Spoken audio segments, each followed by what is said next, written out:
ત્રાંસી આંખ સારી થઈ શકે અને કોઈ પણ ઉંમરે થઈ શકે. અમે 6 મહિનાના બાળકથી લઈને 80 વર્ષના વડીલો સુધી we are doing the necessary treatments. Diabetes વાળા પેશન્ટમાં થઈ શકે, બ્લડ પ્રેશર ફ્લક્ચ્યુએશનમાં થઈ શકે, બ્રેઇનના કોઈ સ્ટ્રોક આવે તો એમાં થઈ શકે, થાઇરોઇડના પ્રોબ્લેમ્સમાં થઈ શકે. ઘણી વખત તમને સરપ્રાઇઝિંગ લાગશે, એવા પણ પેશન્ટ આવે કે જે લોકોને કોઈ પ્રોબ્લેમ ન હોય, સૂતા હોય ને ઉઠે ને આંખ ક્રોસ થઈ જાય. વાયરલ ઇલનેસ પછી કફ કોલ્ડમાં પણ આંખ ત્રાંસી થાય. નાનું છોકરું જે પહેલા 6 મહિનામાં જોઈએ તો એ તો ઘણીવાર એ તો બાળું જુએ અથવા એની આંખ તો ત્રાંસી થાય એવું બધા માને છે. તો એક્ઝેક્ટલી મારે બાળકમાં સ્ક્રીનટાઈ રોકવી હોય તો મારે એને ડૉક્ટર પાસે ક્યારે લઈ જવાનું? અને એકદમ નાના બાળકને પણ મોતિયો થાય? Yes madam.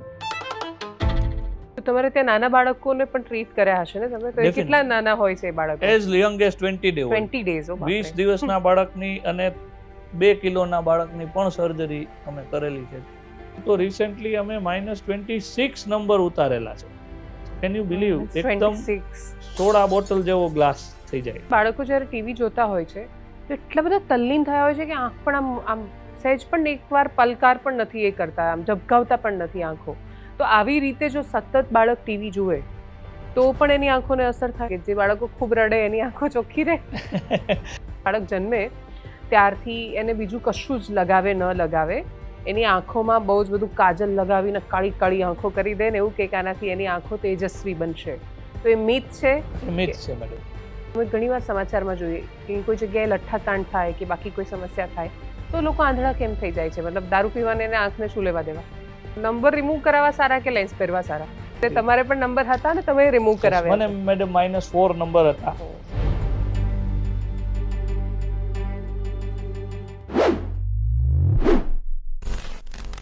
નમસ્કાર. આપણે જ્યારે માણસની સુંદરતાની વાત કરીએ અને બહુ જ સદીઓ પહેલાંથી લઈને અત્યાર સુધીના સમયમાં આવીએ, બાળક જન્મે ત્યારે પણ જોઈએ તો આપણે હંમેશા શરીરમાં પહેલાં એનો ચહેરો અને ચહેરામાં આપણી નજર સૌથી પહેલાં એની આંખ પર જાય. આંખોની સુંદરતા પર તો કવિઓએ કાવ્યો લખી નાખ્યા, મહાકાવ્યો લખાયા, ગ્રંથો લખાયા, અને છતાંય આજે પણ તમે કોસ્મેટિક્સની જાહેરાત જોશો કે દુનિયાને બાકીની કોઈ પણ રીતે આંખોને સજાવવાની અને એને વધારે સુંદર કરવાનો પ્રયત્ન બહુ થાય. એ સિવાય સામુદ્રિક શાસ્ત્રના જાણકારો પણ એવું કે માણસની આંખો બધું કહી જતી હોય છે. એ આંખો માત્ર સુંદરતાનું પ્રતીક નથી, એની મદદથી આપણે આખી આ સૃષ્ટિને જોઈએ છીએ અને એટલે જ એટલું મહત્વનું અંગ છે. અને આ વિષય પર જ્યારે હું વાત કરવાનું વિચારતી હતી ત્યારે મારું ધ્યાન ગયું, અને પહેલી વાર ધ્યાન ગયું કે આ વિષય પર આપણે ત્યાં વાત જ નથી થતી. આપણે ત્યાં ના એની એટલી વિશેષ ચર્ચાઓ થાય છે, અને કદાચ એનું સૌથી મોટું કારણ એ છે કે આપણને સમજણ પણ નથી એના મહત્વની, એની આસપાસ આવતી બીમારીઓની. અને એમાંય જ્યારે બાળકને આંખોની કોઈ સમસ્યા થાય ત્યારે ક્યાં જવું એ તો આપણે ત્યાં કન્સેપ્ટ જ નથી.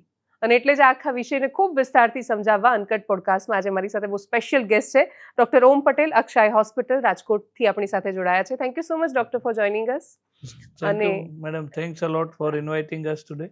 અને મને તો સૌથી પહેલાં એ સમજવું છે કે રાજકોટમાં મોટાભાગે એવું એક આપણા મગજમાં એવું બંધાઈ ગયું હોય છે કે કોઈ પણ સુપર સ્પેશિયાલિસ્ટ છે તો એ મોટાભાગે તમને અમદાવાદ મળશે, પછી અહીંયા મળશે. તમારી રાજકોટમાં હોસ્પિટલ છે અને એમાંય તમે બાળકોના કેસમાં જે રીતે તમારી એક્સપર્ટાઇઝ છે, તો એ જોતાં સૌથી પહેલાં એ સમજવું છે કે આ પ્રોબ્લેમ આટલો મોટો છે એવું તમને કેવી રીતે ખબર પડી? બાળકોના આંખના પ્રોબ્લેમથી શરૂઆત કરીએ, તમારી હોસ્પિટલ વિશે પહેલાં જાણીએ, તમારા વિશે પહેલાં જાણીએ. Definitely madam. એટલે I am basically from Saurashtra. My dad is a general surgeon, એ ડોક્ટર છે, અને હું મારું કોલેજ પણ ગવર્મેન્ટ મેડિકલ કોલેજ રાજકોટથી થયેલું. પછી મેં આઈસ MS કે મારું જે સ્પેશિયલાઇઝેશન છે એ દિલ્હીથી કરેલું. અને at that point of time we realize કે આંખની અંદર સુપર સ્પેશિયાલિટીનો કોન્સેપ્ટ ત્યારે ઇમર્જિંગ હતો. અત્યાર સુધી કેવું હતું કે આંખના ડોક્ટર એટલે આંખના ડોક્ટર. પછી આંખમાં પણ અલગ ડોક્ટર હોય, સ્પેશિયાલિસ્ટ હોય, કન્સેપ્ટ ડેવલપ થતો હતો. એમાં ખાસ અલગ અલગ પડદાના સ્પેશિયાલિસ્ટ છે, કીકીના કોર્નિયાના સ્પેશિયાલિસ્ટ છે, પણ બાળકોની આંખના સ્પેશિયાલિસ્ટ ખૂબ ઓછા છે round the country or round the world in fact.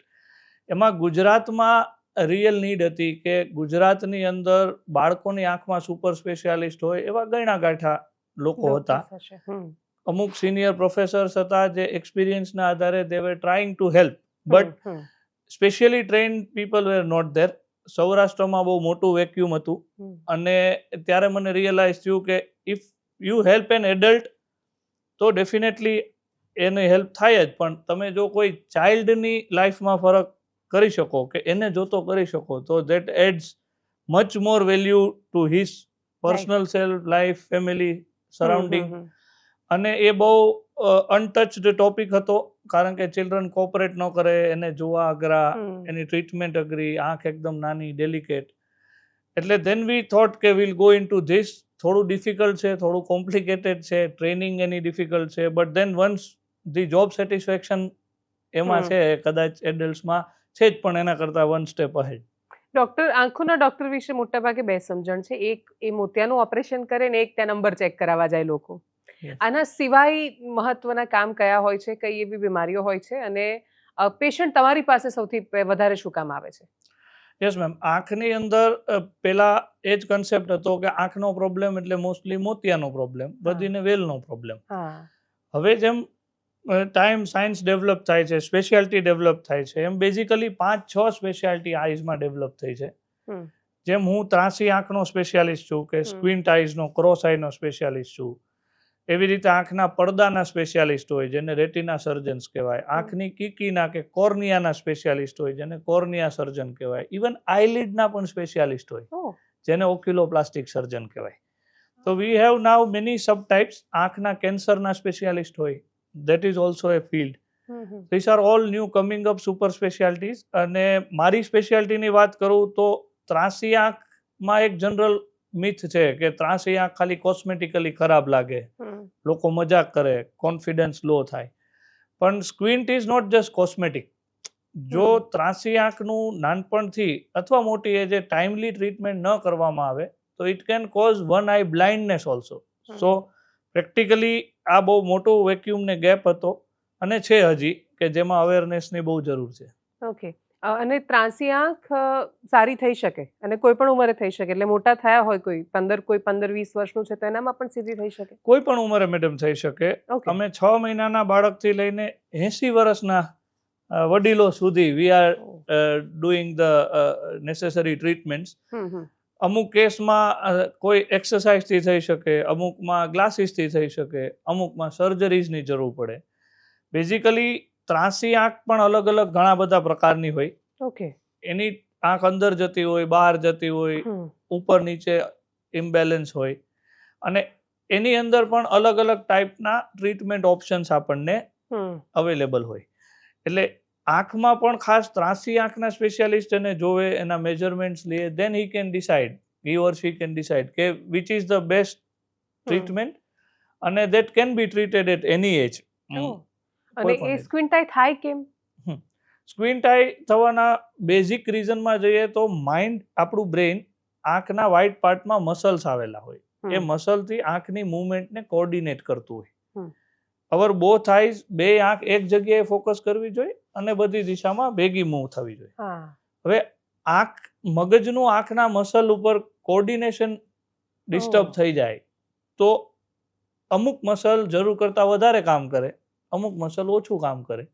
That leads to the imbalance between both the eyes and brain. એટલે ડેફિનેટલી બ્રેઇનના લેવલે એની ટ્રીટમેન્ટ પોસિબલ નથી. એટલે આંખના લેવલે આપણે આંખનું અલાઇનમેન્ટ કરી અને એને એડજસ્ટ કરી શકીએ જેથી બંને આંખ એક જગ્યાએ કામ કરે અને જોડે કામ કરે. ઓકે. અને બેઝિકલી આપણે બંને આંખમાંથી ઇમેજ બ્રેઇનમાં જતી હોય અને બ્રેઇન એ ઇમેજને ફ્યુઝ કરીને 3 ડાયમેન્શન વિઝન ક્રિએટ કરતું હોય.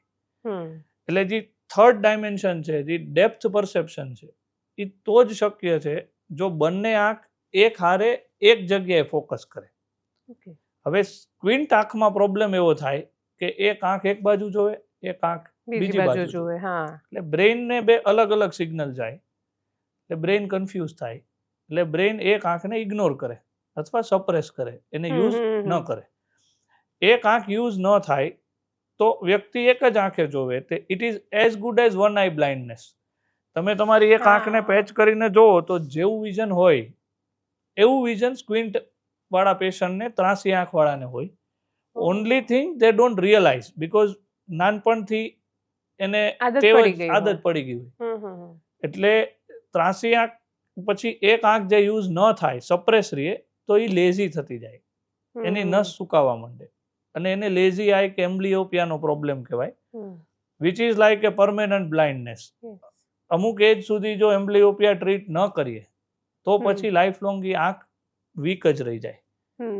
એડલ્ટ્સમાં જોઈએ તો ત્રાંસી આંખ થવાના કારણો જે તમે મને પૂછતા હતા, તો એડલ્ટ્સમાં કારણ અલગ હોય. ડાયાબિટીસ વાળા પેશન્ટમાં થઈ શકે, બ્લડ પ્રેશર ફ્લક્ચ્યુએશનમાં થઈ શકે, બ્રેઇનના કોઈ સ્ટ્રોક આવે તો એમાં થઈ શકે, થાઇરોઇડના પ્રોબ્લેમ્સમાં થઈ શકે. પહેલેથી અલાઇન થયેલી આઈઝ XYZ રીઝનથી એનું અલાઇનમેન્ટ ડિસ્ટર્બ થઈ જાય અને ત્રાંસી આંખ થઈ જાય. ઘણી વખત તમને સરપ્રાઇઝિંગ લાગશે, એવા પણ પેશન્ટ આવે કે જે લોકોને કોઈ પ્રોબ્લેમ ન હોય, સૂતા હોય ને ઉઠે ને આંખ ક્રોસ થઈ જાય. વાયરલ ઇલનેસ પછી કફ કોલ્ડમાં પણ આંખ ત્રાંસી થાય, આંચકી આવવાથી પણ આંખ ત્રાંસી થાય. તો દેર કુડ બી મેની રીઝન્સ. અને જો એડલ્ટ એજમાં થાય તો સપ્રેશનની આદત ન હોય એટલે પેશન્ટને ડબલ દેખાય. દે આર કન્ફ્યુઝ કે whether to look here or here. એટલે એ પછી ડબલ વિઝનને લીધે એને એક આંખને પેચ કરવી પડે, અથવા he is not able to use both eyes together. Okay. એટલે this is a very interesting topic as such. હા, એટલે મારા માટે તો એકદમ નવું છે. એટલે મને એવું હતું કે આમ જે બાડી આંખ છે અથવા ત્રાંસુ જોવાની ટેવ છે તો નાનપણથી જ હોય, મોટા થયા પછી પણ એવું જરૂરી નથી, કોઈ પણ એજે થઈ શકે. હા, કિડ્સમાં પહેલેથી હોઈ શકે, અથવા ગ્રોઈંગ એજમાં આવી શકે, અથવા ઇન્ટરમિટન્ટ પણ હોઈ શકે કે ક્યારેક સીધી લાગે, ક્યારેક ત્રાંસી લાગે. તો સ્ક્વિન્ટાઇઝ બ્લાઇન્ડનેસ પણ આપે, કેમ કે જો એક આંખ કામ નથી કરતી તો બધું ભાર બીજી આંખ પર આવશે, તો એમાં પણ પછી પ્રોબ્લેમ થઈ શકે. એટલે પ્રેક્ટિકલી એક જ આંખ યુઝ કરવાની ટેવ પડે, એટલે એક આંખ યુઝ ન થાય એ વીક થાય, આને ઓવર સ્ટ્રેઇન થાય. સેકન્ડ થિંગ કે ડેપ્થ પરસેપ્શન ડેવલપ જ ન થાય, અને 3 ડાયમેન્શન વિઝન ડેવલપ ન થાય. એટલે for them seeing A 3D movie is not possible. They will not see something coming out of the screen. Okay. અને જનરલી બાળકો માટે એવી માન્યતા હોય છે કે નાનું છોકરું જે પહેલા 6 મહિનામાં જોઈએ તો એ તો ઘણીવાર એ તો બાળું જુએ, અથવા એની આંખ તો ત્રાંસી થાય એવું બધા માને છે, અને એને એટલું બધું સામાન્ય માનવામાં આવે છે. તો એક્ઝેક્ટલી મારે બાળકમાં સ્ક્વિન્ટાઈ રોકવી હોય તો મારે એને ડૉક્ટર પાસે ક્યારે લઈ જવાનું? એટલે આઈડિયલ રિકમેન્ડેશન ઇઝ કે 6 months ઓફ એજ ઉપર એક ચેકઅપ થવું જોઈએ. બીકોઝ બાળક 6 મહિને એક જગ્યાએ ફોકસ કરતું થાય, 3 થી 6 મહિના વચ્ચે ટોર્ચને ફોલો કરતું થાય, ઓબ્જેક્ટ્સ ઉપર જોવે, ધેન વી કેન ઇવેલ્યુએટ કે એનું બેલેન્સ બરાબર છે કે નહીં, કોઈ સ્ક્વિન્ટ આઈ છે કે નહીં. એની ટેસ્ટ છે કે જેમાં બાળકના કોઓપરેશનની જરૂર નથી. ડોક્ટર કેન ઓબ્જેક્ટિવલી અસેસ કે એને પ્રોબ્લેમ છે કે નહીં. એટલે 6 monthsમાં ચેકઅપ થવું જોઈએ, પછી 1 yearમાં થવું જોઈએ, અને રૂટીન ચેકઅપ 3 yearsની એજે થવું જોઈએ. એટલે મોસ્ટ ઓફ ધ ટાઈમ આમાં આપણે પિકઅપ કરી શકીએ. ઘણી વખત પેરેન્ટ્સ ફીલ કે ક્યારેક થાય છે, સૂઈને ઉઠે છે, થાકી ગયો છે તો ત્રાંસી થાય, વળી પાછી સીધી થઈ જાય, એન્ડ દે ફીલ કે ધ ચાઇલ્ડ ઇઝ ડુઈંગ વોલન્ટરીલી, ચાય કરીને કરે છે. એટલે બાળકોને ખીજાવવામાં આવે છે કે સીધી કર, પણ એકચ્યુઅલી ઈ વોલન્ટરી કે એની જાતે કરતો નથી. ઈ ક્રોસ એનાથી થઈ જાય છે, એને પાછું જોર કરીને સ્ટ્રેટ કરવી પડે, અને ઈ સ્ટ્રગલમાં એની આઈ ડેમેજ થાય, ડેપ્થ પરસેપ્શન હેમ્પર થાય, ઘણા બધા બીજા પ્રોબ્લેમ્સ થાય. એટલે 2 મેસેજ છે, એક તો રૂટીન ચેકઅપની બહુ જરૂર છે, અને સેકન્ડ થિંગ કે ઇફ યુ ફીલ કે કોઈ ઇસ્યુ છે તો એને ઇગ્નોર કરવો ન જોઈએ. એને એવું ન વિચારવું જોઈએ કે મોટો થશે તો થઈ જશે, લોહી ભરાશે તો થઈ જશે. અમુક કમ્યુનિટીઝમાં એવી માન્યતા છે કે એ તો માતાજીની દયા છે, નેચરલ છે, એવી રીતે ઇગ્નોર ન કરવું જોઈએ. એનું પ્રોપર ચેકઅપ કરાવવું જોઈએ, આંખના ડૉક્ટરને બતાવી શકાય, બને અને અવેલેબલ હોય તો ખાસ ત્રાંસી આંખના ડૉક્ટરને બતાવી શકાય, તો એ તમને પરફેક્ટ ગાઈડન્સ આપી શકે. એટલે આંખોનું રૂટીન ચેકઅપ હોય તો કન્સેપ્ટ જ નથી એકચ્યુઅલી આપણે ત્યાં.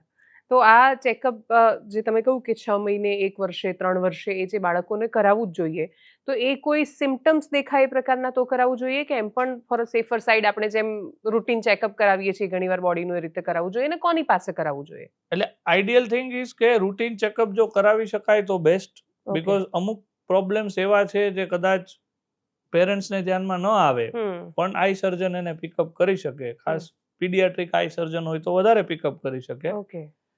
પ્લસ અમુક રેડ ફ્લેગ્સ હોય, જેમ કે પ્રીમેચ્યોર બેબીઝ છે તો એનું હમ. આઈ ચેકઅપ કરાવવું જોઈએ. હમ. પેરેન્ટ્સને એવું લાગે કે ત્રાસી આંખ છે તો ડેફિનેટલી ઇગ્નોર ન કરવું જોઈએ, આઈ ચેકઅપ કરાવવું જોઈએ. આંખમાં કોઈ વ્હાઇટ સ્પોટ હોય એવું લાગે તો બાળકોમાં મોતિયો પણ હોઈ શકે, પીડિયાટ્રિક કેટરેક્ટ પણ હોઈ શકે, તો એનું ચેકઅપ કરાવવું જોઈએ. નાનપણથી જો તમારું બાળક સ્ક્રીનને એબનોર્મલી નજીક રાખીને જોવે છે, ટીવીની બાજુમાં ચાલ્યું જાય છે, તો બની શકે કે એને કોઈ નંબર હોય, આંખમાં ઓછું દેખાતું હોય, તો then you should get it check. Okay. ક્યારે રમતમાં બાળકની એક આંખ બંધ કરીને એને બચાવવાનું કે એને રમાડવાનું જોવું જોઈએ, જેથી વી કેન ઇવેલ્યુએટ કે બંનેમાંથી કોઈ એક આંખે કોઈ પ્રોબ્લેમ નથી. ધીસ આર સ્મોલ ટિપ્સ કે જે ડે ટુ ડેમાં પેરેન્ટ્સ કેન ફોલો. અને એની ટાઈમ જે ફીલ કે સમથિંગ ઇઝ એબનોર્મલ, કાંઈક અલગ છે, તો ડેફિનેટલી એને આઈ સર્જનને કન્સલ્ટ અને કરવું. એકદમ નાના બાળકને પણ મોતિયો થાય? યસ મેડમ, તમને સરપ્રાઇઝિંગ લાગશે કે બાય બર્થ પણ મોતિયો હોઈ શકે. ઓકે. બેઝિકલી મોતિયો એટલે જે નેચરલ લેન્સ હોય આપણી આઈમાં એ ટ્રાન્સપરન્ટ હોય, લાઇટ આંખમાં લેન્સમાંથી પાસ થતી હોય. જો એ લેન્સ ક્લાઉડી કે વ્હાઇટિશ હોય તો એને આપણે મોતિયો કહીએ. એટલે ઘણી વખત બર્થથી પણ મોતિયો હોઈ શકે, ઘણી વખત અર્લી એજમાં પણ મોતિયો આવી શકે. અને બાળકોનો મોતિયો આંખની સર્જરીઝમાં બહુ ઓછી એવી કન્ડિશન છે જે ઇમરજન્સી કહી શકાય, એમાંની એક બાળ મોતિયો છે. બિકોઝ જો નાનપણથી એની આંખમાં લાઇટ ન જાય તો એની આંખની નસ ને પડદો એક્ટિવેટ ન થાય અને પરમેનન્ટ બ્લાઇન્ડનેસ થઈ શકે. એટલે we tend to operate as young as 20 day old. 20 દિવસના બાળકની પણ સર્જરી શક્ય છે, જરૂર પડે તો. વી હોપ કે ન પડે, પણ જરૂર પડે તો થઈ શકે. અને એ સર્જરી એડલ્ટ સર્જરી કરતાં તદ્દન અલગ છે. એની ટેકનિક અલગ છે, એના સ્પેશિયાલિસ્ટ અલગ છે, એની આફ્ટર કેર અલગ છે, અને એ એટેન્શનની બહુ બધી જરૂરિયાત છે. તો તમારે ત્યાં નાના બાળકોને પણ ટ્રીટ કર્યા હશે ને તમે? તો એ કેટલા નાના હોય છે એ બાળકો? As young as 20 day old. 20 days. 20 દિવસના બાળકની અને 2 કિલોના બાળકની પણ સર્જરી અમે કરેલી છે, ત્યાંથી લઈ અને ઓલ ધ એજીસ. ઓકે. અને એ ખબર કેવી રીતે પડે એટલા નાના બાળકમાં કે એને મોતિયો હશે? જનરલી એના પીડિયાટ્રિશિયન વ્હાઇટ રિફ્લેક્સ નોટિસ કરે, કોઈ વ્હાઇટ Okay. સ્પોટ નોટિસ કરે બર્થ ટાઈમે અથવા પછી. કોઈ વાર પેરેન્ટ્સ એજ્યુકેટેડ હોય તો એ નોટિસ કરે, અને they come for a routine checkup કે કશું એબનોર્મલ લાગે છે, then you pick it up. First they are also surprised, જેમ તમે ત્યાં એમ કે આવું હોય, but then ultimately they read about it and they know કે હોઈ શકે ને કરવું પડે. મોટી ઉંમરના જે લોકો છે એમાં મોતિયો કેમ આવે? પહેલા તો મને એ સમજવું છે. જે નેચરલ લેન્સ હોય મેડમ આપણો, એ ક્લાઉડી અથવા વ્હાઇટ પડી જાય, એને આપણે મોતિયો કહીએ. એટલે that is an age related process. જેમ વાળ સફેદ થાય એમ લેન્સ સફેદ થાય, કોઈના વેલા થઈ જાય મારી જેમ, તો એને મોતિયો કહેવાય. ઓકે. અને બેઝિકલી એ લેન્સને પાછો આપણે ટ્રાન્સપરન્ટ કરી શકીએ નહીં, એટલે આપણે એ લેન્સને રિમૂવ કરવો પડે, તેની જગ્યાએ નવો લેન્સ ઇમ્પ્લાન્ટ કરવો પડે, જેને મોતિયાનું ઓપરેશન કહેવાય. એટલે મોતિયો ઉતરાવ્યો એવું જે કે, તો ધેટ મીન્સ એ લેન્સ આખો રિમૂવ કરી દીધો એટલે એવું કે મોતિયો ઉતરાવ્યો. બેઝિકલી ઓલ્ડર ટેકનિકમાં આપણે આખો લેન્સ રિમૂવ કરતા. ઓકે. હવે શું કરીએ કે 2 મિલીમીટરમાંથી અંદર જઈ લેઝરથી લેન્સના પીસીસ કરીએ, અને એ પીસને આપણે બહાર કાઢી લઈએ, એટલે ઓપનિંગ મોટું ન કરવું પડે. અને એ જ 2 mm માંથી આપણે 13 mm નો લેન્સ ફોલ્ડ કરીને અંદર મૂકી દઈએ. એટલે વેરી ઇન્ટરેસ્ટિંગ સર્જરી કે 2 મિલીમીટરમાંથી મોટો લેન્સ આપણે ફોલ્ડ કરીને નાખી દઈએ, અને નેચરલ લેન્સની પોઝિશન પર જ આપણે નવો લેન્સ મૂકી દઈએ, જેને આપણે મોતિયાનું ઓપરેશન કહીએ. એ ટોટલી લેઝરથી હવે થાય છે, એટલે એમાં કોઈ પેઇન થતો નથી, કોઈ સ્ટીચીસ કે ટાંકા આવતા નથી, કોઈ બેડ રેસ્ટની જરૂર નથી, કોઈ ઇન્જેક્શન કે પાટાપટ્ટીની કશી જરૂર રહેતી નથી. અને ફટાફટ થઈ જતું હશે ને હા, operation? It takes 15-20 minutes in routine case, અને it is totally comfortable, painless experience. અને હવે નવી ટેકનોલોજીના એડવાન્સ સાથે એમાં એવા પણ ઓપ્શન્સ છે કે પેશન્ટને લાઈફ લોંગ ચશ્માની પણ જરૂર ન પડે. દૂરના તો ન જ પડે, સાથે વાંચવાના કે નજીકના ચશ્માની પણ જરૂર ન પડે. અને ઘણા બધા લોકો જેને વધારે નંબર હોય, એ લોકો આફ્ટર ધ એજ ઓફ 50 એ લોકો નેચરલ લેન્સને પણ એક્સચેન્જ કરી દે છે, જેનાથી મોતિયો પણ ન આવે અને અત્યારે નંબર પણ ઉતરી જાય. એટલે those options are also available which is અચ્છા, એટલે મોતિયો આવતા પહેલા જ પહેલા સર્જરી કરી શકાય. You will be surprise. અને that is very famous in USA and other places, જેને રિફ્રેક્ટિવ લેન્સ એક્સચેન્જ કહીએ, ઓકે કે જેમાં નેચરલ લેન્સ એનીવેઝ કોઈ એક ટાઈમે તો આપણે એને મોતિયો આવે એટલે રિપ્લેસ કરવાનો જ છે, તો વેલો પણ કરી શકાય પર્પઝફુલી, જેનાથી નંબર પણ હટી જાય અને મોતિયો પછી આવે નહીં. That can also B done. અને આજે પેલા બેતાળાવાળા જે નંબર હોય છે, જેવું કે ભાઈ અમુક ઉંમર પછી એ તો આવી જ જાય છે નજીકના, તો એ પણ આના during the process V can remove it totally. Number cross number પણ રિમૂવ થઈ શકે ટોરિક લેન્સ યુઝ કરવાથી. ટ્રાયફોકલ લેન્સીસથી દૂર નજીકના બધા નંબર રિમૂવ થઈ શકે. એટલે it becomes a very comfortable thing in the old age, કે જ્યારે બધી વિઝનની નીડ્સ હોય, કશું વાંચવું હોય, ડ્રાઈવ કરવું હોય, ઇન્ટરમીડિયેટ વિઝન જોવું હોય, તો it becomes very comfortable. Okay. ના કાળા ચશ્મા કેમ પહેરાવી રાખે એમાં? અને દેટ ઇઝ આઉટડેટેડ. અમે નથી પહેરાવતા કાળા અચ્છા. ચશ્મા. ચશ્મા ન પહેરાવીએ તો પણ હવે નવી સર્જરીમાં ચાલે, અને ચશ્મા પહેરાવીએ તો પ્રોટેક્શન માટેના ટ્રાન્સપરન્ટ વ્હાઇટ ગ્લાસીસ આપીએ, આઉટડોર્સ જાય એની માટે. Okay. Basically we need to prevent કે કોઈ વાગે નહીં કશું આંખમાં સર્જરી પછી, કોઈ ફોરેન બોડી ન જાય, કોઈ ઇન્ફેક્શન ના થાય, એટલું જ ધ્યાન રાખવાનું છે. એટલે our patients drive the very next day. આજે સર્જરી કરીને કાલે તમે ડ્રાઈવ કરી શકો. ઓકે. એટલું કમ્ફર્ટ.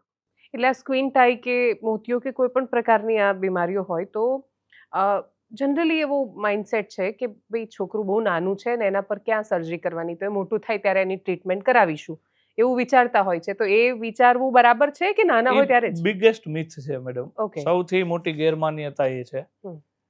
વી ઓલ્સો હોપ કે જરૂર ન હોય તો સર્જરીની જરૂર નથી, but at least get it checked.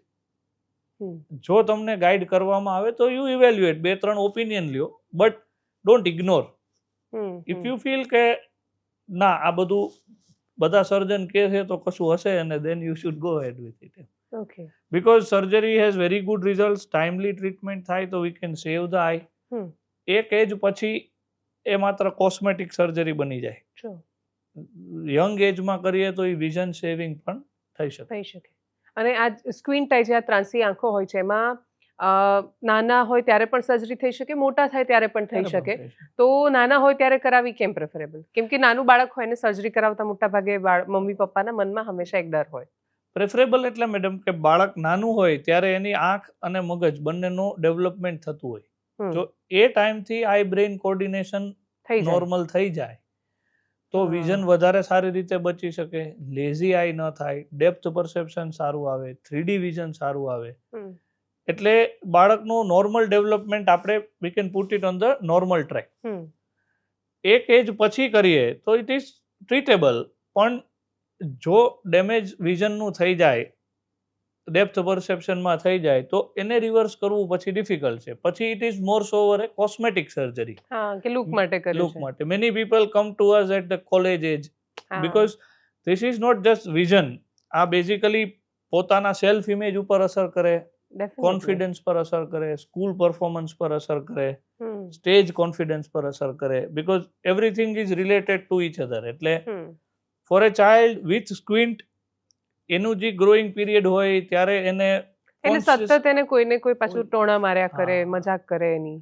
એટલે when we do the treatment અને જ્યારે એમની લાઈફમાં ચેન્જ અમે જોઈએ, which we even try and share in the social media platform, તો that happiness is amazing. It is not just vision, it is not just looks, but overall એના self પરસેપ્શનમાં, એની આજુબાજુના પરસેપ્શનમાં બહુ મોટો મિનિંગફુલ ડિફરન્સ આપણે ઊભો કરી શકીએ. હા, very true. I was going through your Instagram અને મેં ત્યાં બહુ જ બધા લોકોની એવી સ્ટોરી જોઈ કે જેમાં એ એકદમ ત્રાંસુ જોતા હતા અને પછી સર્જરી પછી, એટલે સેમ સર્જરી ડે એ લોકો જોવા માંડ્યા, થોડા દિવસ પછી તો એકદમ નોર્મલ એમની આંખો હતી અને બહુ સામાન્ય રીતે જોતા હતા. People literally cry when they see their face post operatively. I have never thought કે આવું પોસિબલ છે.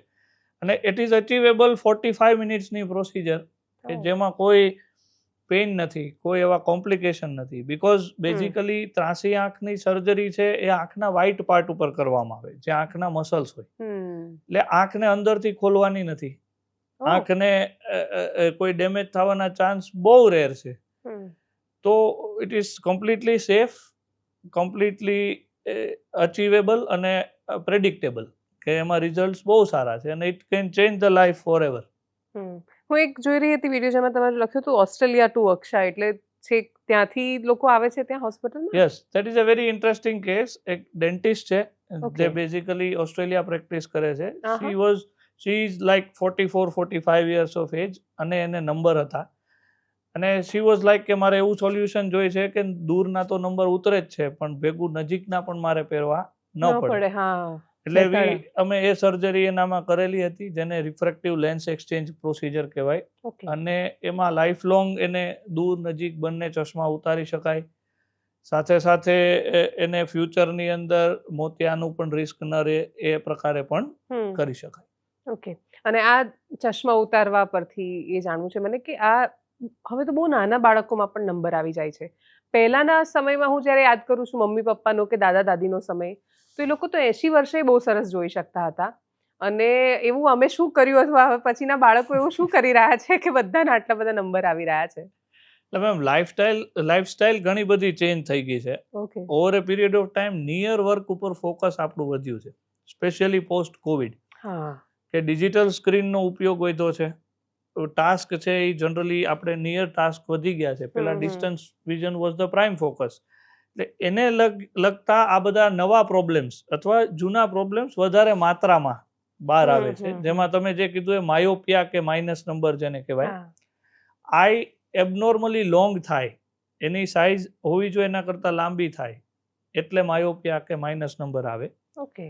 અને ઇટ ઇઝ પ્રૂવન કે વિથ જેમ હાઇટ વધે એમ આંખની સાઇઝ વધે, આંખની સાઇઝ વધે તો નંબર પણ વધે. એટલે 18 વર્ષ સુધી નંબર વધવાના ચાન્સીસ રહે છે. પોસ્ટ કોવિડ ખાસ કરીને કિડ્સમાં માયોપિયાનું પ્રમાણ બહુ વધ્યું છે.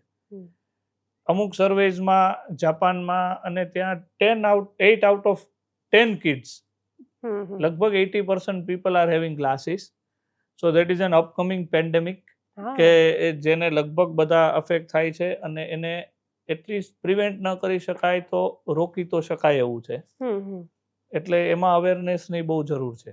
અને બાળકોમાં નંબર હોય તો એ રિમૂવ થઈ શકે કે અમુક એજ પછી જ ઓપરેશન થાય? બાળકોમાં નંબર રિમૂવ કરવા કરતાં નંબર વધતા અટકાવવાની ટ્રીટમેન્ટનું વધારે ઇમ્પોર્ટન્સ છે. ઓકે. બીકોઝ 18 યર્સ લગી નંબર ફ્લક્ચ્યુએટ થાય.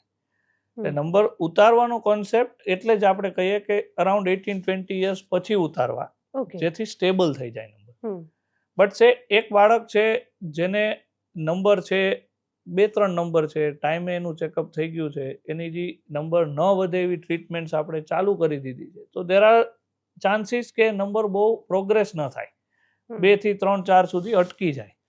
એ જ બાળક જો ચશ્મા ન પહેરે, બતાવે નહીં, અથવા એની ટ્રીટમેન્ટ્સ ન થાય, તો that can increase up to -8, -10, -12. અને number is not just a number. હું ઘણી વાર પેશન્ટને કહું કે એવું નથી કે 4 નંબર હતા ને 6 થઈ ગયા, આપણે તો કાચ જ પહેરવા છે, 4 ના પહેરો, 6 ના પહેરો.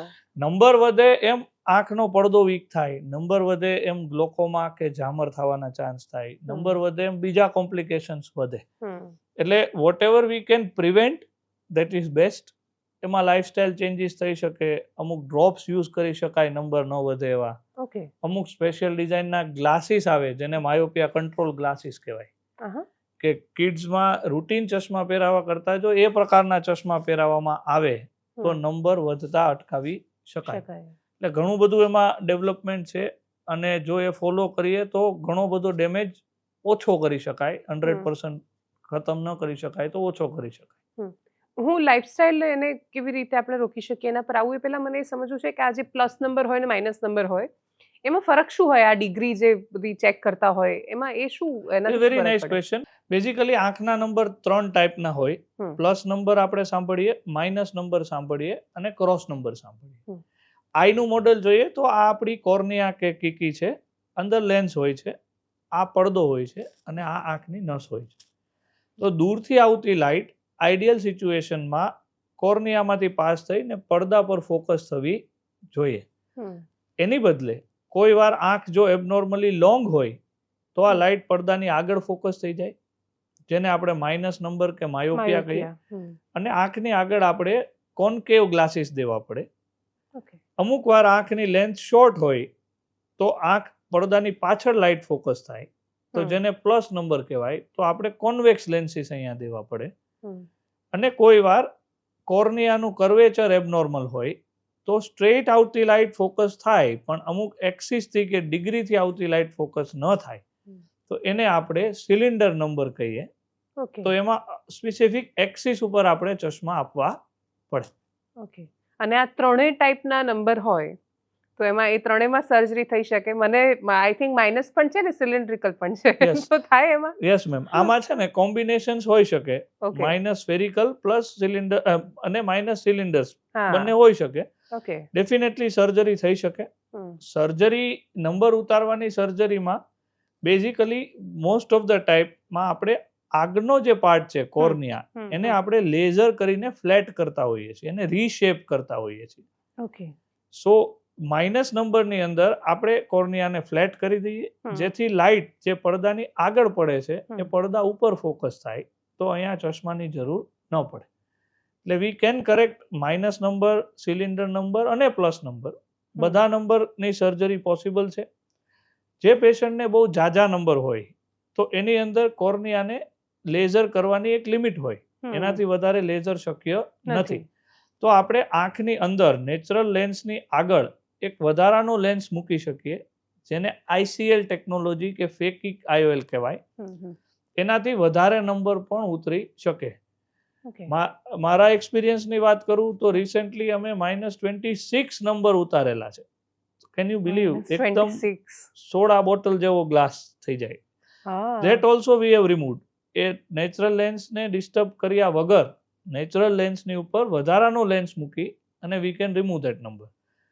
અને that is a very good option for high number because બહુ ઝાઝા નંબરની અંદર ક્વોલિટી ઓફ વિઝન બહુ પુઅર હોય વિથ ગ્લાસીસ પણ. તો પેશન્ટ ગ્લાસમાં જે જોઈ શકે એ ઇવન ગ્લાસ વગર વધારે સારી રીતે જોઈ શકે. એટલે ઓકે. હવે ઘણી બધી ટેકનોલોજી છે અને સોલ્યુશન્સ આર વેરી ગુડ. એટલે એક વખત ઇવેલ્યુએશન થાય ધેન વી કેન સે કે કઈ ટેકનોલોજીમાં જવાય અને ક્યુ બેસ્ટ છે, પણ ટ્રીટેબલ છે. એટલે આ -26 જેટલા નંબર હોય જે આમ ખબર નહીં એ લોકોને કેવું દેખાતું હશે, હું એ વિચારીને જે થાય છે મને, તો એ લોકોના નંબર મતલબ રિમૂવ થઈ જાય કે ઓછા થાય? રિમૂવ થઈ જાય. We have removed it to almost 0.5 સુધી લઈ ગયા છે. Almost like 0. and I'll share you the details of the patient. He is very happy to share અને એના વિઝ્યુઅલ્સ ને લાઈફ ચેન્જિંગ ફોર હિમ. વાવ. એ લોકોના ચશ્મા પણ આગળ બહુ જાડા આવતા હશે ને એકદમ? At least like soda bottle glass. 26 number. હવે મને પ્રિવેન્શન ને એના પર જવું છે કે હું બાળક જન્મે ત્યારથી એવું શું ધ્યાન રાખું કે એની આંખો હું એકદમ હેલ્ધી રાખી શકું? કેમ કે આપણે મતલબ એઝ યુ સેડ કે આફ્ટર કોવિડ હવે સ્કૂલ હોમવર્ક જ આપે છે મોબાઈલમાં. આઈ કાન્ટ અવોઇડ, હું એને ટેબ્લેટ નહીં આપું તો હું કશુંક ને કશુંક, એટલે હું ઘણી બધી સ્થિતિ એવી છે કે સ્ક્રીનથી અવોઇડ નથી કરી શકતી. તો હું શું કરું કે જેથી એના number? Definitely in the changing times હવે screen is not totally avoidable. Yes. પણ we can do some modification કે એટલીસ્ટ રિક્રિએશન માટે સ્ક્રીન યુઝ ના કરે. હા, જરૂરી છે વાપરે. If they are using screen તો 1 hand ડિસ્ટન્સથી યુઝ કરે, આંખના લેવલથી નીચે રાખે. Okay. Every 20 minutes they can take a 20-second break and look 20 feet away. That is rule of 20-20-20. Every 20 minutes you relax your muscle and look away. તો એનાથી આંખના muscle relax થાય. Blue block glasses આપણે use કરી શકીએ. કોઈ lubricating drops નાખી શકાય. સાથે સાથે સ્ક્રીન ટાઈમ તો છે જ પણ આઉટડોર એક્ટિવિટીઝ વધારી શકાય. ઇટ ઇઝ સાયન્ટિફિકલી પ્રૂવન કે સનલાઇટ એક્સપોઝર વધે તો નંબર ઓછા આવે અથવા નંબર વધતા અટકે. તો એની જરૂર છે બિકોઝ ગેમ્સ પણ હવે મોસ્ટલી ઇન્ડોર થઈ ગયું. ગ્રીન વેજીટેબલ્સ દઈ શકાય. પેરેન્ટ્સમાં નંબર હોય, એક પેરેન્ટને નંબર હોય તો કિડમાં આવવાના ચાન્સ 3 ટાઈમ વધે. બંને પેરેન્ટ્સમાં હોય તો 7 times વધે. તો આવી હિસ્ટ્રી હોય તો ચેકઅપ વહેલું કરાવાય અને બને તો એને પ્રોગ્રેશન પ્રિવેન્ટ કરવા માટે we can take the steps. Even I have observed કે બાળકો જ્યારે ટીવી જોતા હોય છે તો એટલા બધા તલ્લીન થયા હોય છે કે આંખ પણ આમ સહેજ પણ એકવાર પલકાર પણ નથી એ કરતા, આમ ઝબકાવતા પણ નથી આંખો. તો આવી રીતે જો સતત બાળક ટીવી જુએ તો પણ એની આંખોને અસર થાય? Yes ma'am, that is a very good question કે બાળક જ્યારે કોઈ પણ એક જગ્યાએ ફોકસ કરે કે આપણે ફોકસ કરીએ ત્યારે આપણે એટલા તલ્લીન થઈએ કે બ્લિંક રેટ આપણો ઓછો થાય. We don't blink our eyes. એને લીધે ડ્રાય આઈ થાય. અવર જે ટીયર્સ હોય, આંસુ હોય, એ આંખના સરફેસ ઉપર ડિસ્ટ્રીબ્યુટ ન થાય, આંખ ડ્રાય થાય, એને લીધે આંખમાં સ્ટ્રેન આવે. અને more you do near work, brain gets a signal કે near work is the priority, એટલે એબનોર્મલ આઈ ઇલોંગેટ થાય અને નંબર આવે અથવા હોય તો વધે. ઓકે, એ તમે જે આ આંખની આ આંસુની વાત કરી, એટલે કે જે બાળકો ખૂબ રડે એની આંખો ચોખ્ખી રહે? That is not exactly that way, but crying is a natural process. અને આપણી આંખમાં નેચરલ મિકેનિઝમ છે જ આંખ ચોખ્ખી રાખવાના, ટીયર. એટલે એક બીજી પણ મિથ લઈ લો કે આપણે જનરલી એવું માનતા હોય કે આંખ ધોવાથી આંખ વધારે સારી રહે, પણ એ ગેરમાન્યતા છે. કારણ કે જ્યારે આપણે આઈ વોશ કરીએ છીએ ત્યારે આંખના જે આંસુ છે એ ધોવાઈ જાય છે, નવા આંસુ બનતા વાર લાગે, આંખ વધારે ડ્રાય થાય, એટલે આપણે વધારે વોશ કરીએ. એટલે જેમ આઈ વોશ થાય એમ આંખ વધારે ડ્રાય થાય. એટલે આંખમાં નેચરલ મિકેનિઝમ છે જ કે જે આંસુ આપણા સરફેસ ઉપર લાંબો ટાઈમ સુધી રહે છે. એટલે no need to wash your eyes. અને એવું જરૂર લાગે તો ટીયર સબસ્ટિટ્યુટ ડ્રોપ્સ આવે, જેને લુબ્રિકેટિંગ ડ્રોપ્સ કહેવાય. that we can use, that will keep your eyes fresh. Tears drop કોઈ પણ યુઝ કરી શકે? કોઈ પણ યુઝ કરી શકે. ઓકે. કોઈ સાઇડ ઇફેક્ટ. અને એવું શું કામ થાય છે કે જો તમે સતત એસીમાં બેઠા હો, પર્ટિક્યુલરલી ઉનાળામાં જ્યાં સૂકો પવન આવતો હોય એવી સ્થિતિમાં હો, તો તમને સખત ડ્રાયનેસ લાગતી હોય આંખોમાં? Yes, because that is evaporative dry eye. કે એસીનું વેન્ટ જો તમારી આંખની સામે હોય, બી કારમાં છે કે તમારી વર્કિંગ સ્પેસમાં છે, તો આંસુ જે છે ઇવોપરેટ થઈ જાય, બાષ્પીભવન થઈ જાય. એટલે જેટલી સ્પીડથી નેચરલ ટીયર્સ બને એના કરતાં ઇવોપરેટ વધારે સ્પીડથી થઈ જાય, એટલે તમને ડ્રાયનેસ લાગે. એટલે વોટ યુ કેન ડુ કે એક્ઝેક્ટલી એકદમ બ્લોઅરની સામે ન રાખવું, ફ્રીક્વન્ટ બ્રેક લેવા અને લુબ્રિકેટિંગ ડ્રોપ યુઝ કરવો. Is AC good? એટલે એસી સારું છે આંખો માટે કે ખરાબ છે? બેઝિકલી અનઅવોઇડેબલ છે હવે એસી, પણ એસી ઇઝ એઝ સચ કોઈ એવો પ્રોબ્લેમ નથી. બટ જેમ મેં કીધું એમ કે એકદમ સીધો પવન નહીં લેવો. ઓકે. અને બાળકો જ્યારે જે દાદી કે બાકીના બધા જે નુસ્ખા હોય છે, એમાં મેં એક વસ્તુ જે ઓબ્ઝર્વ કરી કે બાળક જન્મે ત્યારથી એને બીજું કશું જ લગાવે ન લગાવે, એની આંખોમાં બહુ જ બધું કાજલ લગાવીને કાળી કાળી આંખો કરી દે ને એવું કે આનાથી એની આંખો તેજસ્વી બનશે. તો એ મિથ છે? એ મિથ છે મેડમ. અચ્છા, એ મિથ છે. એકચ્યુઅલી કેવું થાય કે તમે જ્યારે એ કાજલ કે કંઈ પણ લગાડો તો એ આંખની અંદર જાય, એને લીધે ઇરિટેશન થાય, કેમિકલ આંખમાં જાય અને ઇન્ફેક્શનના ચાન્સ વધી જાય. બીકોઝ એમાં બેક્ટેરિયા હોય તો એ બેક્ટેરિયા આંખની અંદર જાય. એટલે એવું કોઈ સાયન્ટિફિક લોજિક નથી કે એનાથી તેજસ્વી આંખ બને અને સુંદર આંખો થાય એનાથી. એટલે જાતે બનાવેલી જે પેલી કાજલ હોય એ પણ અવોઇડ કરવી જોઈએ. કાજલ બનાવતા હોય most of the time problem ન આવે, પણ એમાં ઇન્ફેક્શન અમે જોઈએ ઘણી વખત ઇન્ફેક્શન થાય, બીકોઝ એ સ્ટરાઇલ તો હોવાનું નથી, ઓટોક્લેવ તો હોવાનું નથી. ઓકે. અને જે કોસ્મેટિક્સ યુઝ કરીએ છીએ આપણે, આઈલાઇનર, મસ્કરા, જે મોટી થઈને છોકરીઓ સૌથી વધારે જે વાપરે છે, એ પણ એની પણ એડવર્સ ઇફેક્ટ થઈ શકે? હા, એટલે કોન્સ્ટન્ટ યુઝ કરવામાં આવે તો જેમ મેં કીધું એમ કે એને એલર્જીક રિએક્શન્સ આવે, એને લીધે ઇન્ફેક્શન થાય, કેમિકલ ઇન્જરી થાય.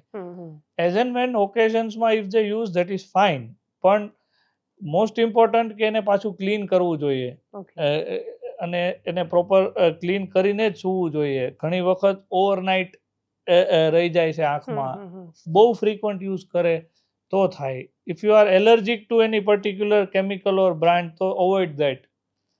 એ બધી વસ્તુનું ધ્યાન રાખી શકાય. ઓકે. હા, કેમ કે જનરલી લોકો ચહેરો તો ધોઈને સૂઈ જાય છે, પણ આંખો પ્રોપર ક્લીન કરવું એ હજી કન્સેપ્ટ નથી. Especially after eye makeup. હા, આફ્ટર જ્યારે આઈ મેકઅપ કરેલો હોય ત્યારે we should clean the makeup, because otherwise એના small particles they are getting deposited inside the eye. અને ઇવન બાકી જે અમે ઘણીવાર સમાચારમાં જોઈએ કે કોઈ જગ્યાએ લઠ્ઠાકાંડ થાય કે બાકી કોઈ સમસ્યા થાય તો લોકો આંધળા કેમ થઈ જાય છે? મતલબ દારૂ પીવાને એને આંખને શું લેવા દેવા? એને મેડમ જે લઠ્ઠાકાંડ આપણે કહીએ એમાં બેઝિકલી આલ્કોહોલ પ્યોર ફોર્મમાં નથી હોતો, રેગ્યુલેટેડ નથી હોતો, તો એમાં મિથેનોલ પણ આવી જાય છે, ઇથેનોલ ભેગું, અને that is toxic to the nerves of the eyes. આંખને મગજને જોડતી નસ ઉપર એની ટોક્સિક ઇફેક્ટ થાય. એટલે જો લઠ્ઠાકાંડની અંદર એક લેવલ કરતાં વધારે એનું લેવલ વધી જાય તો પરમેનન્ટ બ્લાઇન્ડનેસ પણ થઈ શકે.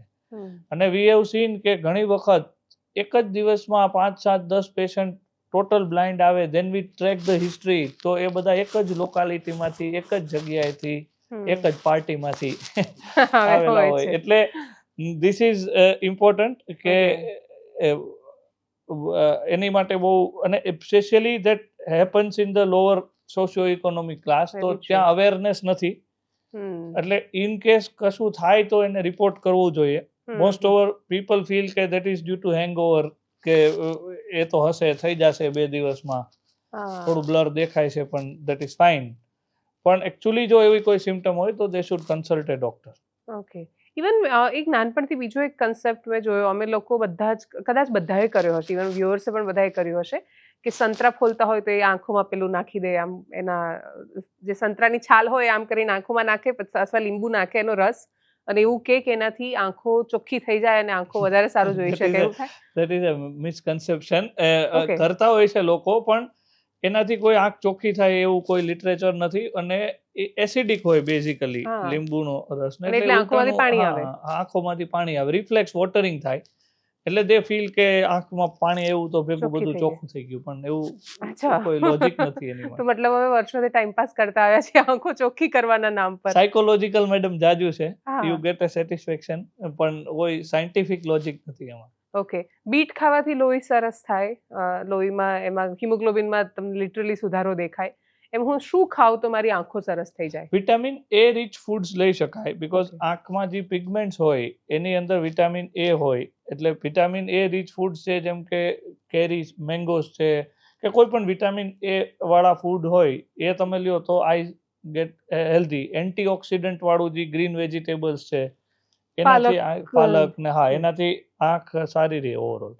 Okay. Things are not measurable કે એક્ઝેક્ટ કેટલું ફાયદો થાય, પણ ઓવરઓલ ગ્રીન વેજીટેબલ્સ અને vitamin A rich foods are good for eye. હા, પણ એટલે ધેટ ડિપેન્ડ્સ, કેમ કે હવે પ્રોબ્લેમ એ છે કે હું જે પાલક ખાઈ રહી છું એ જ ઘણીવાર એટલી બધી ખતરનાક રીતે બનીને આવે છે, એટલે એ ખેતર પણ એટલા ચોખ્ખા છે, કેટલું ગંદુ વપરાય છે, કેટલું પોલ્યુટેડ છે, તો એ બધાની પણ અસર બહુ થાય છે. એટલે મારી પાસે આમ જોવા જઈએ તો કોઈ સીધો એવો ઉપાય નથી કે હું અચાનક લાઈફસ્ટાઈલ મારી બાકીના બધા કરતાં બહુ જ અલગ કરી દઈશ. એના માટે પછી મારે અમદાવાદ છોડીને જતું રહેવું પડે ક્યાંક. તો એ સમયમાં AQI જેવા વિષયો બહુ ચર્ચામાં આવે છે, કે અને આ બધા ફીલ કરે છે કે તમે જેવું આ શિયાળાનું ધૂંધળું વાતાવરણ થાય અથવા અતિશય ખરાબ વાતાવરણ હોય, હું એ પ્રદૂષણમાં જાઉં છું, બહુ જ ખરાબ આંખો બળે છે, અસર થાય જ છે, ગળું ખરાબ થઈ જાય છે, શરદી અને બાકી બધી બીમારીઓ થાય છે. એની આંખો પર કોઈ અસર થઈ શકે? ડેફિનેટલી મેમ, એની અસર થાય જ છે આંખો પર પોલ્યુશનની, અને એની માટે ટોટલી તો વી કેનોટ અવોઇડ, પણ એટલીસ્ટ પ્રોટેક્ટિવ ગ્લાસીસ પહેરી શકાય જો જવું જ પડે એવું હોય તો. લુબ્રિકેટિંગ ડ્રોપ્સ નાખી શકાય જેથી એની અસર ઓછી થાય. Otherwise it is not totally avoidable, but definitely as you are saying કે એની સાઇડ ઇફેક્ટ થાય જ છે આંખમાં. ઓકે. અને બીજું જે મેં તમને જ્યારે નંબર રિમૂવલનું પૂછ્યું, તો એમાં તમે કહું કે પ્લસ માઇનસ કે પછી ક્રોસ નંબર હોય એ બધા જ રિમૂવ થઈ શકે, એવા કયા કેસીસ છે કે જેમાં ન થઈ શકે નંબર રિમૂવલ, અને એ પ્રોપર ચેકઅપ પછી જ ખબર પડે? Yes ma'am, by and large most of the કેસીસમાં 90% લોકોમાં નંબર રિમૂવ કરવાની સર્જરી સેફ છે, કોઈ કશો વાંધો નથી. બહુ એક્સ્ટ્રીમ કેસીસ હોય કે જેની અંદર આંખમાં નંબર સિવાય પણ બીજા પ્રોબ્લેમ હોય, જેમ કે ગ્લોકોમા, ઝામરનો પ્રોબ્લેમ છે, અથવા મોતિયાનો પ્રોબ્લેમ છે, અથવા કોઈ બર્થ ડિફેક્ટ છે, તો એવા પેશન્ટ્સમાં નંબર રિમૂવ ન કરવા જોઈએ.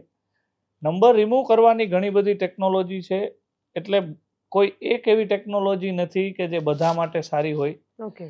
એટલે અમુક ટેકનોલોજીથી અમુક લોકોમાં ન થઈ શકે એમ હોય તો we can switch to other type of techniques.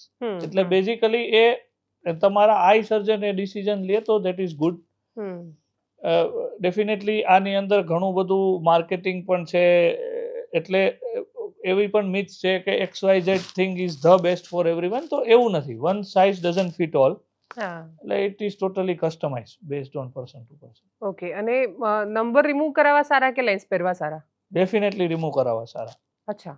I would never suggest A lens, because contact lens રોજ પહેરવાથી કોન્ટેક્ટ લેન્સ રિલેટેડ ઇન્ફેક્શન્સ થવાના બહુ ચાન્સ હોય છે. અમે બહુ પેશન્ટ જોઈએ છે.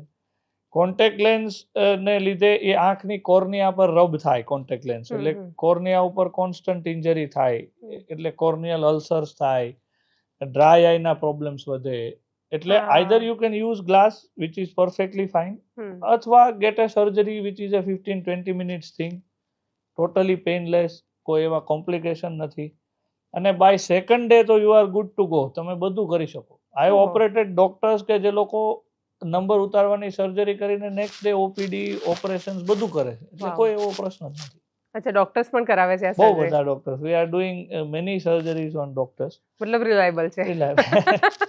ના, એ પૂછવું પડે. ડોક્ટર્સ આઈ કેન કરાવે છે? ટેસ્ટિફાય માયસેલ્ફ, મારી પોતાની સર્જરી થયેલી છે, અને મારી વાઈફની પણ થયેલી છે, એ આઈ સર્જન છે, અને મારા બહુ બધા ફેમિલી મેમ્બર્સની કરેલી છે, તો યુ કેન ડેફિનેટલી રિલાય, કોઈ એવો પ્રોબ્લેમ અચ્છા, એટલે નથી. તમારે પણ નંબર હતા ને તમે રિમૂવ કરાવ્યા? મને મેડમ -4 નંબર હતા, અને મારી સર્જરીને પણ મોર દેન 10 years થઈ ગયા છે, એટલે you have a time tested patient as well as. અને 10 વર્ષમાં તો કદાચ ટેકનોલોજી પણ બહુ બધી નવી આવી છે. હવે તો એના કરતા ઘણું બધું એડવાન્સ થઈ ગયું છે. મારું થયેલું હતું એના કરતા તો હવે સારું જ થાય છે, એટલે કોઈ એવો પ્રોબ્લેમ નથી. રૂટીન કેસમાં there is no issue at all. Okay. એવી કોઈ આંખોની બીમારીઓ ખરી કે જેમ કે આપણે જેટલા પ્રોબ્લેમ્સની વાત કરીએ, આપણે સ્ક્રીન ટાઈમની વાત કરીએ કે પછી બહુ વધારે નંબર કે બધું, તો તમે કહ્યું એમ કે બધાનું કોઈને કોઈ સોલ્યુશન છે, પણ ઇઝ ધેર એની પ્રોબ્લેમ કે જેમાં આપણે રિવર્સ નથી આવી શકતા ક્યારે? ઘણા બધા એવા મેડમ આઈ પ્રોબ્લેમ્સ છે, જેમ કે રતાંધણાપણું કે રેટિનાઇટિસ પિગમેન્ટોઝા જેને આપણે કહીએ, એમાં આંખમાં અમુક સેલ્સ બનતા જ નથી. તો એની માટે રિસર્ચ ચાલુ છે, જીન થેરાપી, પણ હજી એવા સ્ટેજે આપણે નથી કે we can give perfect result to patient. Glaucoma કે ઝામર જેને આપણે કહીએ, એમાં જે ડેમેજ એકવાર થઈ જાય તો એ પાછો રિવર્સ થઈ શકતો નથી. આંખની નસના જે પ્રોબ્લેમ્સ છે એને પાછા રિવર્સ કરવા અઘરા છે. કોર્નિયાના કીકીના પ્રોબ્લેમ્સ, લેન્સના પ્રોબ્લેમ્સ, અમુક અંશે પડદાના પ્રોબ્લેમ્સ, એ રિવર્સેબલ બાય એન્ડ લાર્જ છે, પણ નસના પ્રોબ્લેમ્સ બહુ રિવર્સેબલ નથી. ગ્લુકોમામાં શું થાય? ગ્લોકોમામાં બેઝિકલી આંખની અંદરથી જે પ્રવાહી હોય, જેને એક્વસ હ્યુમર કહેવાય, એનું ડ્રેનેજ બ્લોક થાય, એટલે આંખની અંદર પ્રેશર વધે. જેમ તમે બ્લડ પ્રેશર સાંભળેલું હશે, એમ આંખમાં પણ એક પ્રેશર હોય, જેને આઈઓપી, ઇન્ટ્રાઓક્યુલર પ્રેશર કહેવાય. એ પ્રેશર વધે, એને લીધે આંખને મગજને કનેક્ટ કરતી જે નસ હોય છે, ઓપ્ટિક નર્વ, એની ઉપર ડેમેજ થાય. અને એ બહુ ઇન્ટરેસ્ટિંગ છે કે ઇનિશિયલ સ્ટેજમાં પેશન્ટને કોઈ વસ્તુ નોટિસ ન થાય, બીકોઝ ગ્લોકોમામાં વિઝન લોસ પેરીફેરીમાંથી ચાલુ થાય. ઓકે, એટલે હું તમને જોઈ તો શકું ક્લિયર છું. દેખાય જ, એટલે પેરીફેરીનો જે વિઝન લોસ છે ધીરે ધીરે સેન્ટરમાં આવે, અને જે નસ સુકાઈ ગઈ અથવા વહી ગઈ એ પાછી આપણે લઈ આવી શકીએ નહીં. એટલે glaucoma can be prevented, cannot be cured, can be controlled but cannot be cured. એટલે આ બધા જે ફેક્ટર્સ છે એ જનરલી એક્ઝામિનેશનમાં જ ખબર પડતી હોય છે. ફેમિલી હિસ્ટ્રી હોય તો ડેફિનેટલી એનું ચેકઅપ કરાવતું રહેવું જોઈએ. 40 yearsની આજુબાજુ ગ્લોકોમા માટે એકવાર રૂટીન ચેક કરાવવું જોઈએ. ઓકે, તો એટ ધી એન્ડ જો હું આને કન્ક્લુડ કરું તો મને એવું સમજાય છે કે આંખને લગતી કોઈ પણ બીમારીનું સોલ્યુશન સૌથી પહેલું અવેરનેસ છે, કે જો મારી અંદર સમજણ છે, હું સતત રૂટીન ચેકઅપ કરાવું છું, બાળકથી લઈને છેક મોટા સુધી, તો જ કદાચ હું આનાથી બચી શકું છું. ડેફિનેટલી અવેરનેસ અને routine checkup is the best way to go. Second thing કે if you have any doubt, then don't ignore, go to the specialist, meet them. અને most of the things are curable in the coming times. બધી બ્રાન્ચીસમાં અમારી બ્રાન્ચમાં સૌથી વધારે technology driven છે.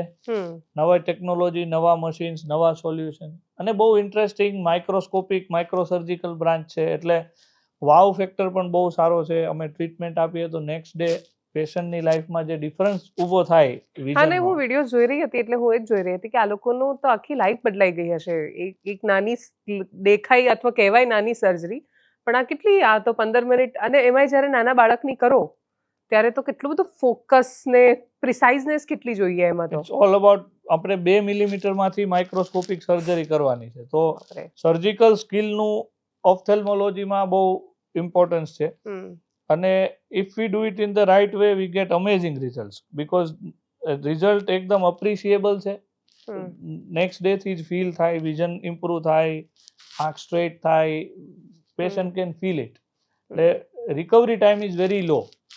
એટલે અને if patients R coming from Australia તો I think મને એવું લાગે છે ગુજરાતના બાકીના સેન્ટરમાંથી પણ આવતા હશે અને કદાચ મેં જે શરૂઆતમાં કહ્યું ને કે બહુ જ ઓછી હોસ્પિટલ્સ એવી હશે કે જે રાજકોટ સેન્ટ્રલાઇઝડ હોય અને બાકી બધી જગ્યાએથી બધા પેશન્ટ્સ આવતા હોય. યસ મેમ, એટલે ઘણા બધા અમને આખા ગુજરાતમાંથી, કચ્છમાંથી, બનાસકાંઠાથી, સુરત, દાહોદ ઘણા બધા પેશન્ટ્સ આવે છે. જેમ ડિજિટલ મીડિયાની અવેરનેસ વધે એમ જેમ લોકો કનેક્ટ થાય, રિઝલ્ટ જોવે, ધેન દે ફીલ કે ધીસ ઇઝ ઓથેન્ટિક, બીજાનું થયેલું છે તો આપણું થાય, તો people don't mind to travel. Even out of Gujarat પણ ઘણા લોકો આવે છે. We have treated patients from Bombay, from Indore, from Nagpur. એટલે ઇટ ઇઝ પોસિબલ. અને પ્લસ એટલું લોંગ ફોલોઅપ નથી, સેમ ડે માં બધું થઈ શકે એમ છે, વારંવાર બતાવવા આવવાની જરૂર નથી. એટલે people can fly down, do their stuff and go back. NRIs come a lot because એ લોકો anyways they are coming home. અમુક countries ની અંદર some of the treatments are not covered in insurance or health system is so slow કે એ treatment લેતા એ લોકોને બહુ time નીકળી જાય. તો then it is really good option for them to fly down અને ટ્રીટમેન્ટ કરાવી શકાય. એટલે અને definitely V think that we want to make Rajkot A hub કે જ્યાં લોકો આઈ સર્જરી માટે જાય. મને લાગે મેડિકલ ટુરિઝમ નું સેન્ટર બની શકે. હા, વી આર ડેફિનેટલી હોપફુલ કે બહુ બધા લોકોની લાઈફમાં મિનિંગફુલ ડિફરન્સ ઊભો કરીએ અને લોકો એ એપ્રિશિએટ કરે.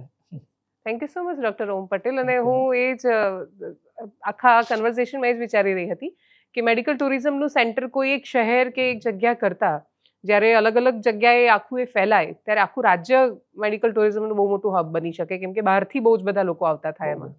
અને એ ડોક્ટર સેન્ટ્રિક અથવા સ્કિલ સેન્ટ્રિક થઈ શકે. કોઈ એક પ્રોબ્લેમ માટે એક સ્થળ હોય એવું જરૂરી નથી કે બધા પ્રોબ્લેમ્સ એક જ સ્થળે ટ્રીટ થઈ શકે. It can be decentralised. Thank you so much doctor.